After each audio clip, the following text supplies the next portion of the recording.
Ulol, 100,000 viewers. Manood ka, i-review mo lahat ng mga live ko. Tanga, mas ulol ka. Eto pa isa. Boss FLM, shout out. Anakan mo ko from Batangas. Tingnan mo naman ang pangalan. Basahin mo. Tumbong. Wala, si Tumbong.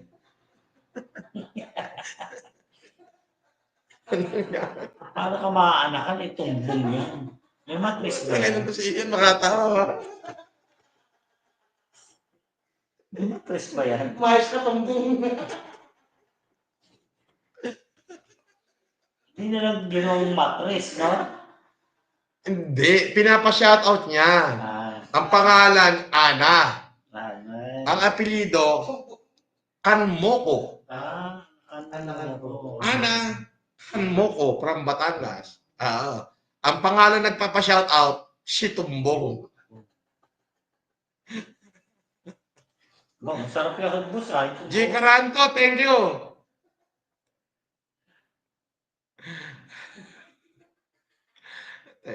Iyan yung tawa mo, parang...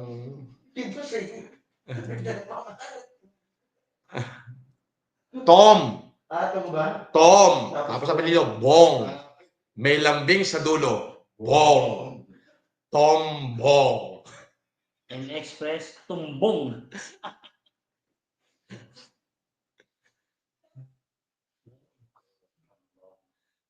Number 1 trending ako sa Pinas. Yes! Tingnan mo lahat ng vlogger. Di ba? Hindi na lang kunyari hindi matiis, kunyari ayaw nila, bla bla bla. Pero bakit they keep on contenting my name? Because they knew sa sarili nila na the fact na kinontent nila ako, may kikitain sila. Kikita yung kanilang YouTube. Kasi ako yung kinokontent nila para kumita sila. Alam nila yan sa sarili nila. Na kapag hindi na ako yung content nila, wala nang views. Oo. Ngayon, nagmumukha na silang ulaga, nagmumukha na silang tanga. Ang hindi nila nalalaman, lalo nila akong pinasisikat. Alam mo ba kung kasiraan? Yung kasiraan, madaling hugasan yan. Ang Pilipino kasi, mapagpatawad yan. The moment na nakita nila sa isang pagkakataon na hindi ka naman ganyan, totally mawawala yan. Yes. Dito, maghihintay ako. Puta, hindi muna ako pupunta ng hearing ko, ng meeting ko. Sabi, ayos Al, no live, no food. Ulol. Hindi pa kumikita yung YouTube ko, tanga. Wala pa hong pinto. Kaya kahit magpalipad na kayo na magpalipad dyan ng sandamakmak na palipad, wala pa akong matatanggap. Wala pa. Ito namang isang nagpalipad, pagbigyan natin. Sabi niya, pakita ka na resibo ng plaisdaan nyo, sabi niya. Ayan. Ganun pa man, ikaw naghihirap. Pakita ka na resibo ng plaisdaan nyo. Kaya sabi niya yan ha. Sabi ni J. Bram, pakita ka resibo, plaisdaan mo yon. Ayan. Pakita ka resibo. Pakita raw tayo resibo. Papakitaan kita. Resibo lang pala eh. Resibo lang pala.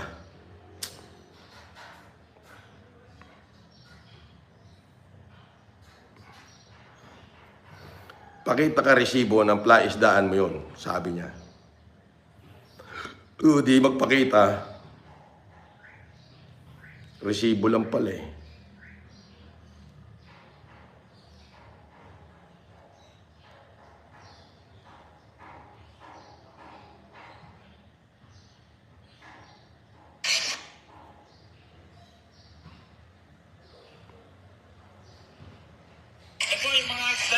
Mga isda mo, Francis.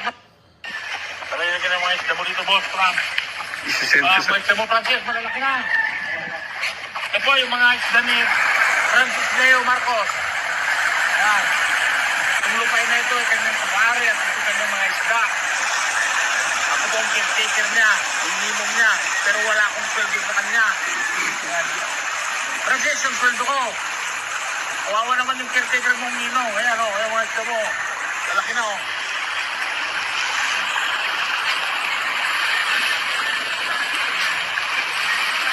Itong palisdaan ni Francis dito sa probinsya. Kahit kulaong na sinasabi nila yan, na marunong maghanap buhay yan.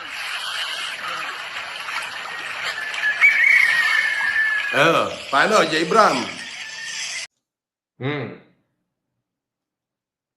Boss Evelyn, pa-shoutout na rin sa best friend ko, si Abdul Jakul.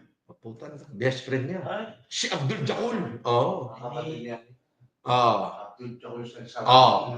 Ma na taga Makati. Singit ko, India.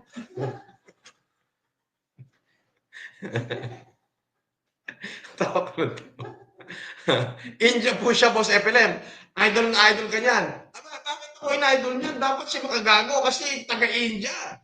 Oo.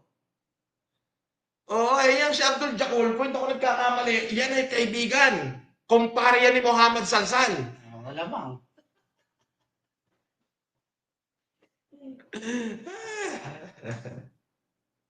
Grabe, oh.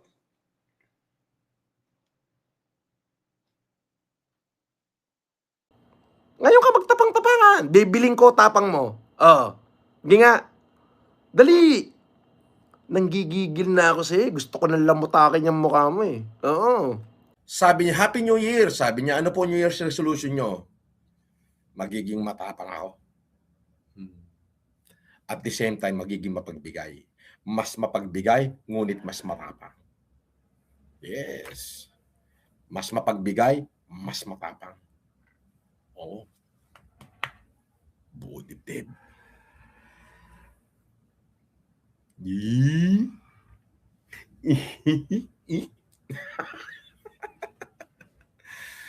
Anong meron ka, Epele? Malaking titi. Meron ka ba nun? Wala. O, di tumahimik ka dyan.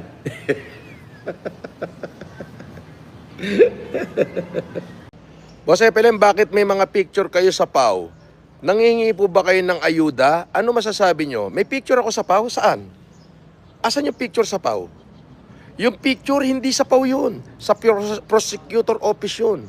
At kung tatanungin mo ko kung kailangan ko ng abogadong tiga-PAW, ay mas mamatamisin ko pa na kumuha ng abogado sa PAW dahil yun, mga legitimate na abogado ng gobyerno. Alam nyo, mga kapatid, I already spent the half of my life chasing greatness. So this time, wala na akong gustong gawin. Ang gusto ko na lang gawin is makatulong sa iba. Sana matapos na yung aking huling kaso at nang ako'y makatulong na sa mga taong dapat kong tulungan. Of course,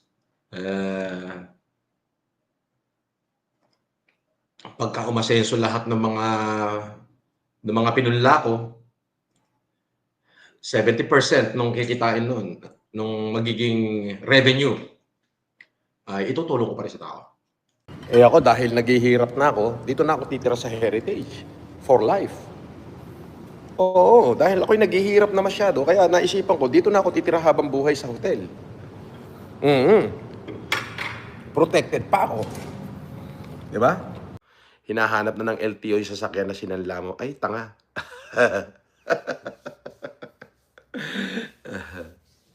Pakialam mo. Tapaoho. Alam mo yung tapaoho? Kung saan nakalagay yung tapaoho?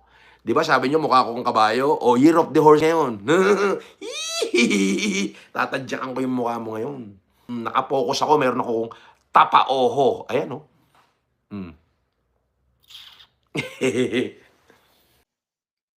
Sabi ni Padlak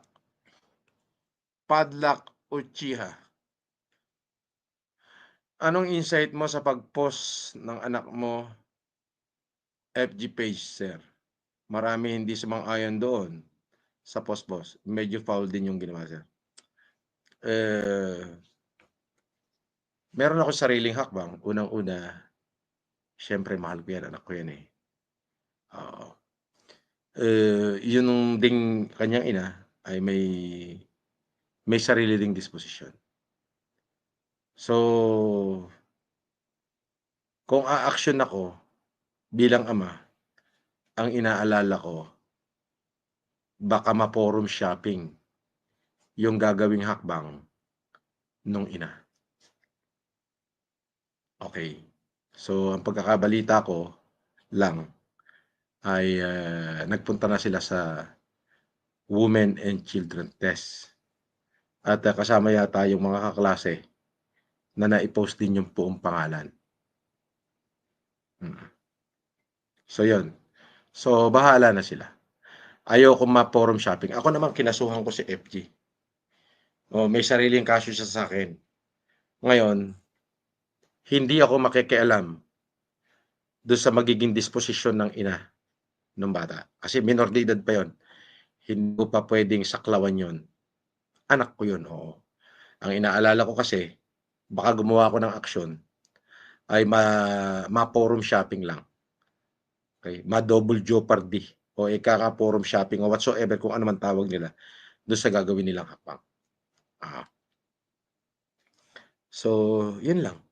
Pero, just in case, basta, yun lang, that is foul. Kumbaga, ako, nung nagsalita ako doon sa isang basher ko na meron siyang anak na mongoloid, it took me 3 years bago ko nagsalita doon.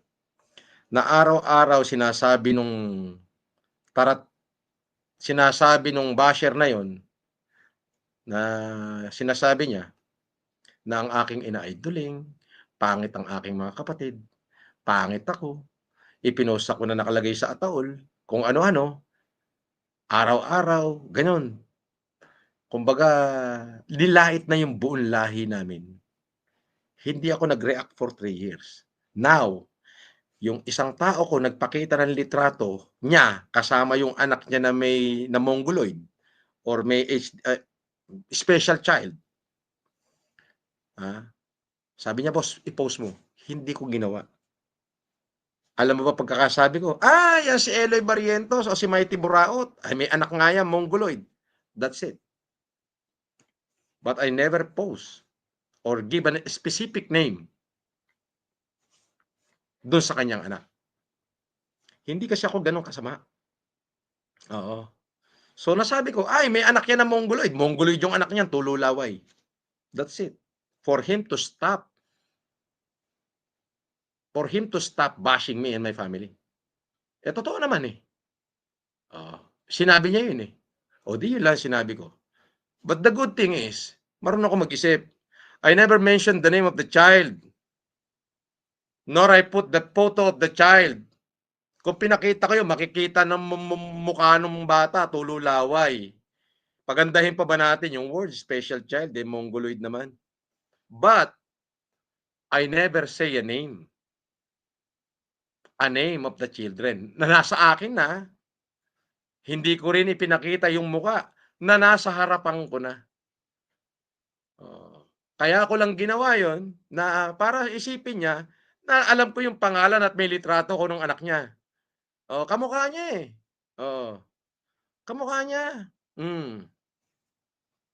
Di ba? Yun yung dahilan. 3 taon niya binira yung buong pamilya ko. Hindi ako kumibo. Nakakulong pa lang ako, binibira niya yung pamilya ko eh. Ang nanay ko duling, ganon-ganon. Lahat. Pero ako pinopost pa niya. Litrato ng nanay ko, pinopost niya. Pero ako hindi. Nasa akin na yung litrato. Yung litrato ng anak niya, nandun magkatabi sila. Tululaway yung anak niya, mongoloid.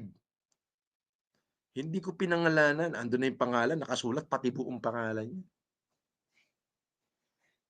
Hindi ko ipinakita sa screen na ganyan. Ito yung anak mo, mongoloid. Hindi ko yung ginawa. Bakit? Kaya ko lang sinabi yon para maisip niya na, alam pala niya na may anak akong mongoloid. Tigilan ko na to. Yun lang yung purpose nun, tigilan ko na to. 3 taon niya nang binibira yung ina ko. Wala namang kinalaman sa kanya. Yung mga kapatid ko, wala namang kinalaman sa kanya.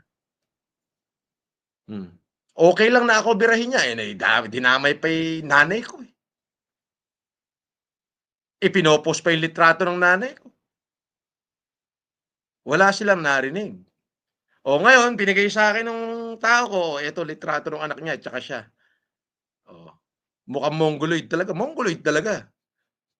Pero, di sinabi ko, eto yung pagkakasabi ko. Kasi nang-bash siya ron nung nagla-live ako. Si ganito, si Mighty, ay, wag niyo nang pinapansin yan. May anak na Mongoloid yan eh. Ganun ang pagkakasabi ko. Yan, walang kwenta yan si Mighty Buraot. May anak na Mongoloid. Tululaway. Ganun lang. But I never mentioned the name or single letter of the name of the child, nor I exposed the photo of the child in my life. Wala kayong makikitang ganun.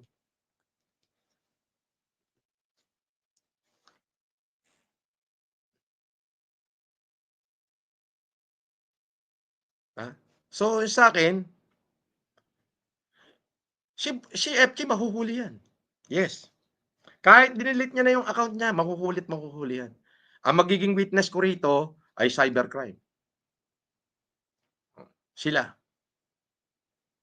Now, yung aking anak, kung magkakaso kasi ako bilang ama, ang inaalala ko baka ma-forum shopping.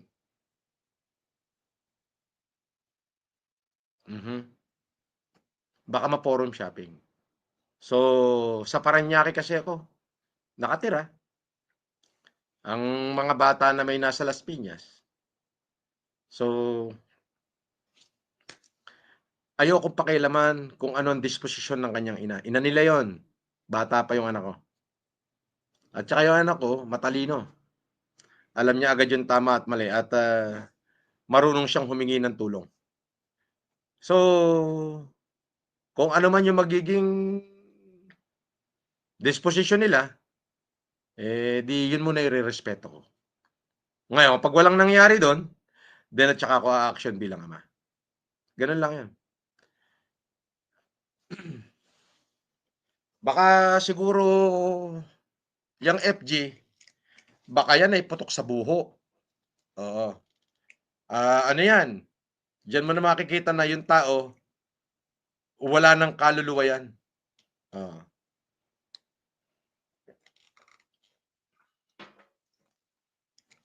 Wala nang kaluluwa yan. Di ba? Kung matapang siya, bakit niya ako binablock? Bakit nagdi-delete siya ng account?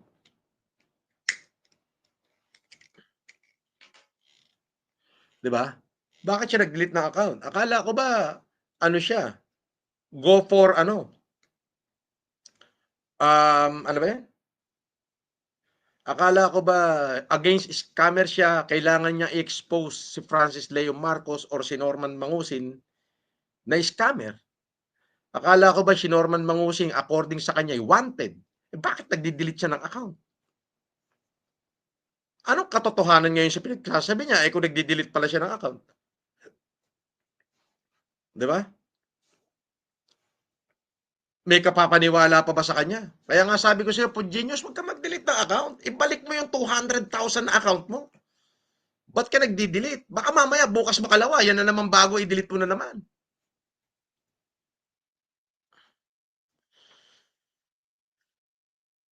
You can run. But you cannot hide in the arms of the law. Mahaba ang kamay ng batas. Hanggang Amerika, abot yan. Lagi mong tatandaan. At nangako po ang cybercrime na gagawin kayong accomplishment. Siyempre, may mga tumulong na rin doon. May mga tumawag na rin doon na mga kaka-classmate nung mga opisyal, mga kaka-classmate na, pare, tinira ko niyan, baka pwede mong i-accomplish yan para sa akin. So, isasampuin na ni cybercrime si Meta. In-explain na rin naman nila sa akin kung ano yung gagawin.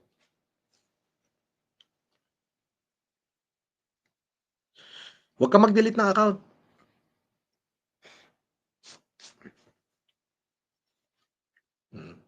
So, mauobliga si Meta na i-reveal. I-reveal yan. So, yun po ang magiging sagot ko sa iyo, padlock o chika. Magandang gabi at mabuhay ka.